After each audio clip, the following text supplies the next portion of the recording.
torrential rain, and damaging winds. First you're thankful that your kids are okay, and then you're just like, wow, we don't have a place like where we go. Some of the families affected the most, the roads to avoid, and thousands of people still without power. New at 10. Covering news that matters. Fox 23 News at 10 starts right now. Boy, lightning, a lot of rain, and a lot of damage. I'm Clay Loney. And I'm Shay Rozzi. Fox 23 had more reporters on the ground than any other station today as the storms rolled in. Tonight, our severe weather team coverage continues. Here's the latest. Nearly 100,000 homes and businesses across Oklahoma are still without power tonight.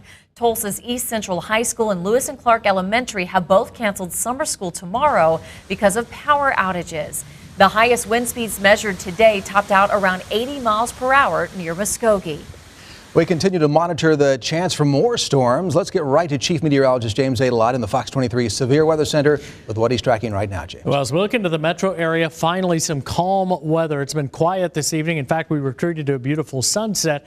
But right now, from the Arkansas River all the way east to Broken Arrow, things are very quiet, and that goes north to Owasso, too. But as we look to the west, we're seeing some showers starting to develop now in parts of northwest Oklahoma. This is from Kingfisher and Okarche back up to the north of Clinton and Weatherford. Stronger storms in southwest Oklahoma and a severe thunderstorm watch southwest of Oklahoma City. Right now, it looks like these thunderstorms will see enough instability to continue moving east. Just a couple of minutes, I'll have that hour-by-hour radar forecast. I'm just putting that together. It's from the latest computer models coming in right now. Plus, we'll look ahead to a big weather pattern change when we can put away the umbrellas because of rain and drag out the sunscreen because of the full-on July sun. Well, people in parts of South Broken Arrow may be without power for days. Fox 23's Sarah Whaley continues our live severe weather team coverage with the reason why. Sarah. Shay, there are a lot of downed trees out here tonight. You can see them behind me. We're going to give you a closer look at those in just a minute, but people tell me their biggest concern is the power. When we take off our light here, the street is terribly dark. We're going to put it back on. I talked with PSO just moments ago. They say right now they cannot pinpoint exactly when each place will have their power back, but they say they do know this is going to be a multi-day event. It's part of living in Oklahoma. A midsummer storm. This is kind of March stuff, isn't it? That left several people in South Broken Arrow dusting off their generators. We got a freezer and a refrigerator we need to get going. Vic Myers says Thursday's storms were quite powerful in his neighborhood near 102nd Street South and 209th East Avenue. I couldn't see 50 feet due to the rain in the air. It was a pure horizontal rain at that point. And the rain, wind, and lightning left behind some damage. There are downed trees all along Myers Road, and like him, none of his neighbors have power. And just a few streets over, the wind knocked over this entire fence. I'm in shock. I was the first one to come home. Our little puppies were home alone, and we were very worried about them. Carol Thayer and her husband Wayne also lost 2 trees and had some roof damage. It was really powerful wind. Yeah. I don't know how strong it was, but it looked like lightning might have hit the tree, by the way it split all apart. And these people have a long road ahead. Beyond the cleanup, they may not get their power back for several hours or even a couple of days. And PSO says they have called for assistance from other states. They say they're hopefully going to have a slew of other workers in here in Tulsa County and the surrounding areas to get to work by tomorrow afternoon. Reporting live here in Broken Arrow tonight, covering news that matters, Sarah Whaley, Fox 23 News. All right, Sarah, a sporting goods store in South Tulsa first was torn up by powerful winds and then had to watch for a second threat in the form of looters. Fox 23's Rick Marinon picks up our severe weather team coverage, reporting live from Midwest Sporting Goods at 51st and Memorial. Rick. Clay, Tulsa police had to intervene and actually watch over the cleanup of this because there were so many items that were just strewn across all over the place. Right as the wind came this way, it just all went down.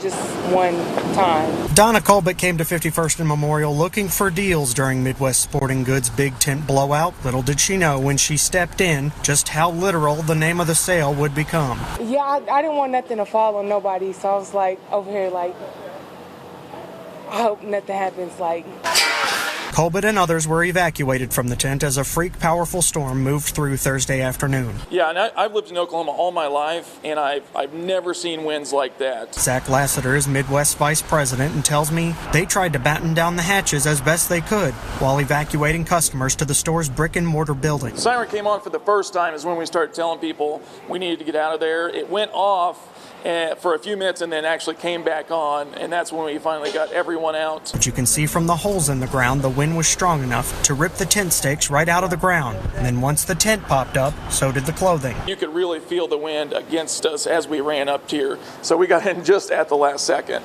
He spent much of the afternoon taking stock and inventory for the insurance company, where many of the items, we are told, will be recuperated financially. There were about 50 to 100 people inside that tent taking advantage of the sale. We can say that no one was injured. They were either taking cover inside or they were able to get away in their cars before the whole storm moved in. Reporting live, covering news that matters, I'm Rick Marin on Fox 23 News.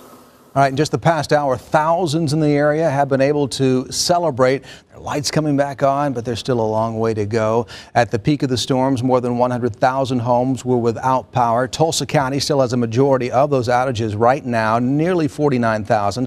Wagner County next, nearly 11,000. Fox 23 Sharon Phillips continues our severe weather team coverage, where several of those power lines went down in Muskogee. There's debris like this all over Muskogee, and earlier today the city tells us there were actually people trapped underneath down power lines. Thankfully, crews were able to get them out safely. People who live in Oklahoma are used to severe weather, but it cut too close to home for people in Muskogee on Thursday. Kathy Hughes was at work when the storm blew in. I was at work at a rib crib here in town, and we lost a few shingles. It was chaotic. We rushed everybody back to the back. I've never really been in a storm that bad. We've always skirted around it. She's thankful they didn't lose power, but she knows a lot of other people did. Kim White drove around in disbelief, surveying all of the damage in this city. Some of the coverings over the walkways are just twisted metal. So it's a mess, and there's places in town where one side of the street has power and one doesn't, or buildings right next door to each other where one has power and one doesn't. She was also at work when the storm began to shake her entire building. It was kind of crazy. I grew up in Oklahoma, so we kind of watched it from the window for a while, and then when the building started making weird noises, we ran to the back. As crews worked to clean up the downed trees like this one and the downed power lines around the city, both Kathy and Kim say they are thankful their families are safe. For now, signs like this remain up, and it's not clear when exactly the power will be restored to this area. Reporting in Muskogee, covering news that matters, I'm Sharon Phillips, Fox 23 News. A 50-year-old oak tree was taken out by the storm, nearly crushing a home. Fox 23's Katie Higgins continues our live severe weather team coverage with the sentimental value of that tree. Katie. Ronnie Ross's grandparents and parents planted that 50-year-old oak tree in their backyard. Ross told me that it's weathered hundreds of storms. About that time I heard it snap, pop, and crackle. Ronnie Ross stood at the back door of his childhood home and watched just 10 feet away. Never in my days would I ever think that this tree would have come down. The tree his now 77-year-old father planted get ripped from the ground. They liked the tree. They wanted a big oak here by the house, and so they moved it in. Ross's father, mother, and grandparents dug it up by hand in Muskogee and replanted it here in Bixby by hand too. That tree, we always set it out here on the porch, and it don't matter if it's raining, the rain wouldn't even penetrate it. A real life-giving tree. Ross says the tree weathered hundreds of storms, both outside and within his family, especially the recent passing of his mother. Yeah, it hurts my heart because, I watch my dad and I watch his emotions, and that's tough. Ross says the tree is just a thing. People are what really matter. But it was a tall, strong reminder of a happy life with loved ones. Everybody that comes here just adored that tree. The fallen tree didn't just crush spirits today. It trapped Ross's pontoon boat and his classic 95 Lightning. It's probably messed up pretty good. Ross says he'll fix that up eventually. For now, he's thinking about how he can pay tribute to something that meant so much to him and his dad. I'm gonna make something out of it. He thinks if he can get it cut up, a bench would be a nice tribute and a nice place for his father to come out and sit and rest and remember all the good times. So we just take care of each other. Like the tree took care of them. Ross is a craftsman, so he says it should be no problem to do if he can just get that huge tree cut up. Live in Bixby, covering news that matters, I'm Katie Higgins, Fox 23 News. Now, because of the power outages, some in the area are being asked to conserve water. We told you rural water district number 7 lost power to some of its pumps. Tonight, officials in the Mounds area are setting up generators, asking nearby water districts to help supply the city. Well, homeowners in South Tulsa are cleaning up the trees and limbs strong winds knocked down. Fox 23's Naomi Kitt continues our live severe weather team coverage near 101st and Sheridan with the close call one family had with a massive tree there. Naomi. That massive tree was in their front yard and it toppled into their driveway earlier this afternoon. The homeowner tells me she's just grateful that it didn't actually hit their house.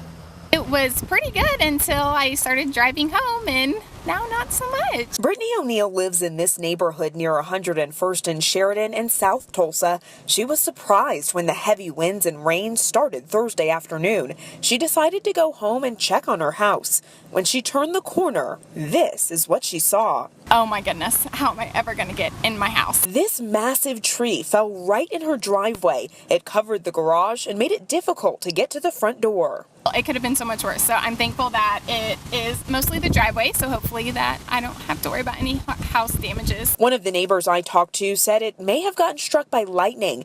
Brittany says she's just glad it didn't actually hit her home. Hopefully we can get it moved and get everything taken care of really fast. When we were driving through the neighborhood, we also saw several other trees uprooted at different homes. Reporting live in South Tulsa, covering news that matters, I'm Naomi Kitt, Fox 23 News. I'm watching thunderstorms developing now in parts of Oklahoma. I'll let you know when they move into eastern Oklahoma, what parts of our area could be affected with more thunder and lightning overnight. Ready for the long haul, the emergency center already in place and how it could possibly help your family. That's next.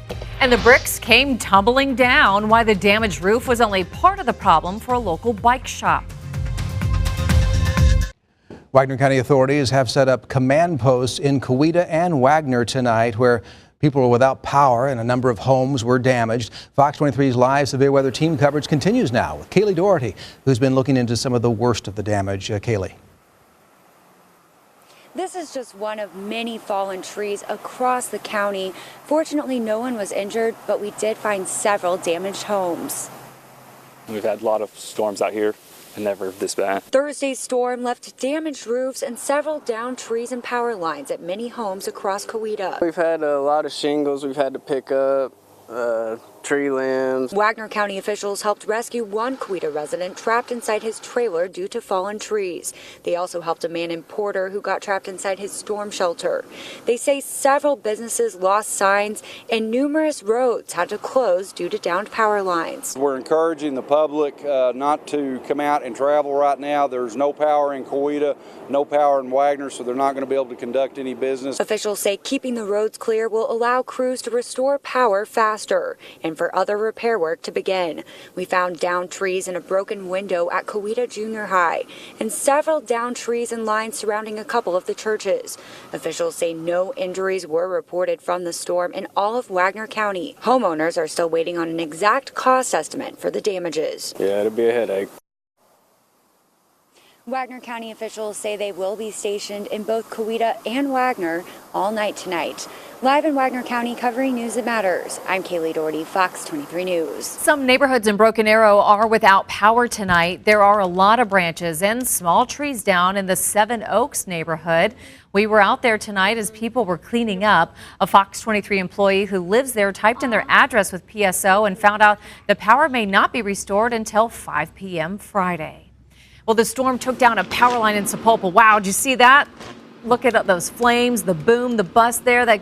This was a fire that started in the garage, spread to the house. Firefighters couldn't immediately fight it. Wow, because of that, the power line that draped over the property was still live. They had to wait on the power company to de-energize it. Authorities tell us damage to the home was limited, but there was extensive damage to the garage where it started. Now, some people working in Broken Arrow's Rose District stepped outside just as bricks came tumbling off a bike shop. Look at all these bricks that fell from the Spoke House bike shop. Brick's really only part of the problem. The gaping hole led to flooding in that store. It really goes to show just how strong the wind was. It's three little pigs, right? You know, the brick one's supposed to be the strongest. Brick seemed as strong as hay tonight, straw, right? Thankfully, no one was hurt, although the bricks damaged an SUV. That building, by the way, one of the oldest on Main Street. The storms definitely did not miss Glenpool High School. In Fox 23 News at 9 o'clock, we showed you some of the damage to the middle school. High school football field was also hit pretty hard. A viewer shared this video with Fox 23. Powerful winds blew the bleachers almost into the road. Wow, scary stuff. So all the cleanup that's going on may have to take a rain check. Yes, that's because Chief Meteorologist James Adelot is in the Fox 23 Severe Weather Center tracking another round of storms that's headed toward green country. Yeah, we'll see some thunderstorms. We're already watching those developing in western Oklahoma, and they're moving east our way again. Let's take a look. Right now, city of Tulsa, we're in the clear. As we look to the west, though, still looking at rain and thunderstorms, especially southwest Oklahoma, but you can see some showers now. West of Stillwater, back northwest of Oklahoma City as well. So this is what we're seeing. Seeing these showers starting to develop here from Kingfisher back west, some of these with thunders too. Our main severe weather issues right now still southwest of Oklahoma City, while we're all clear across parts of eastern Oklahoma. As I expand the view a little bit, it certainly looks like most of the instability would likely favor areas across far southern and southeastern Oklahoma, kind of in this zone here. That's going to be with more of the instability. So these showers and thunderstorms moving southeast would grow in intensity a bit as they move into south central and southeast Oklahoma. A little closer to home, watch that line come plowing across eastern Oklahoma again, causing us all of that severe weather. Let's check the high resolution computer model locked into green country, and you can watch this hour by hour. Here's the timeline. Watch those showers out west start creeping our way. 2 o'clock still west of Oklahoma City. By daybreak, you can see the main push here. Again, southeast Oklahoma, but we see a few showers starting to fire up in northeast Oklahoma too. And as we head past daybreak, all of the activity slides into Arkansas. The overall severe threat looks a little lower than not only what we saw last night, but what we, of course, saw this afternoon, too. Hazards I'm tracking over the next few days. A few strong storms around tomorrow. We could have another round of thunderstorms late tomorrow, especially tomorrow evening and tomorrow night. A few storms possible Saturday. And then we shift gears quickly and start talking heat index. Our Skyview Network camera out at Tulsa International Airport. You can see in American Airlines the vintage paint job 737 out at Tulsa International Airport, but the tarmac completely dry now from the earlier rain. Picked up more than an inch at Tulsa International. Hour by hour overnight, the rain and thunderstorm chances for Tulsa probably peak between 6 o'clock in the morning and midnight. We'll say 40 to 60%. Notice those temperatures holding in the lower 70s. We do start getting a little bit of an increase tomorrow, but I'm going to keep quite a few clouds around tomorrow too, and that's going to hold back our temperatures. We'll be below our average high of 93, and not many people complain about below average high temperatures in July. Noon temp mid 80s, and we'll see those afternoon highs right around 89 to 90 degrees. So a huge break from the temps that we have been seeing, and enjoy it. Look at the 5-day forecast as we roll toward the weekend, tapering off the rain chances Saturday with a high of 93, Sunday 97, and Monday and Tuesday the heat just increases from there. We'll go with a high of 99 in Tulsa on Tuesday, but a solid chance that parts of the metro area see triple digits for the first time this summer. There's the weekend forecast always in view. Still looking for a couple of scattered showers on Saturday. Sunday dry and just plain old hot. Don't forget to start your Friday morning. Meteorologist Michael Sager will be updating the timing and the tracks of those showers and thunderstorms coming our way first thing in the morning. Fox 23 Severe Weather Team will stay on the job for you overnight. Watch for updates on the storm damage and the power outages on fox23.com, and then on Fox 23 News Friday morning from 4 to 9. Listen up, Thunder fans. If you think Oklahoma City was the best team in the NBA playoffs, you're not the only one. The Golden State Warrior who agrees with you. Next. There are Thunder fans who say Oklahoma City was the best team in the playoffs this last season. They just didn't get it done when it mattered most. And now a Warriors player, a guy from the team that eliminated the Thunder, is agreeing with those fans. Golden State small forward Andre Iguodala had this to say about OKC on a New York radio station today. Quote, "They were better than us. They were better than Cleveland. They were the best team in the playoffs. They should have won a championship." Small consolation for Thunder fans, though, especially coming from a player on the team that just signed away Kevin Durant. Big Time U Soccer is here in Green Country. Tulsa is hosting a national tournament this week that the Tulsa Sports Commission says will bring $2.5 million to the city. Fox 23's Jeff Kolb found out how this could help Oklahoma soccer year-round. The U.S. Youth Soccer President's Cup is off and running right in Tulsa. We like to say that we pick up the best players from the smallest towns and bring them to this tournament. 40 teams have traveled to Green Country from as far as California and Florida. They've trained for this for years, and now they're here battling for national titles at North Tulsa's Mohawk Sports Complex. The fields are amazing, nothing like back home. They really outdid it for us. Now, no Oklahoma teams qualified for the President's Cup, but players I talked to here say having this kind of a tournament in Tulsa could certainly change that in the future. If they come and watch, they'll see how the competition and how soccer is growing all over the country and how they can become better. If you're hosting it and you have a team representing, I think it gives you an edge. So, Oklahoma, you got to get your teams here. There you go, Oklahoma. You have your challenge. In North Tulsa, covering news that matters, Jeff Kolb, Fox 23 Sports.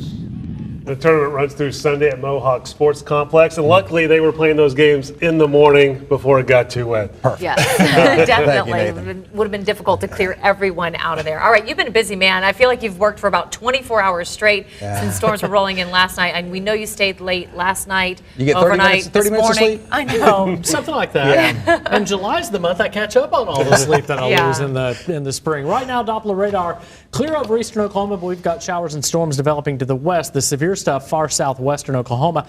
Main storm track overnight will stay just south of Tulsa. We'll get some showers in the metro area, but how about this? We've got a mix of 60s and 70s right now. And don't forget at 4 o'clock in the morning, Michael will have another update on the timing of showers tomorrow and then again maybe tomorrow night. Well, we thank you for your dedication to keep all of us safe around here, James. Thank you for watching Fox 23 News. We'll see you tomorrow morning from 4 to 9 a.m.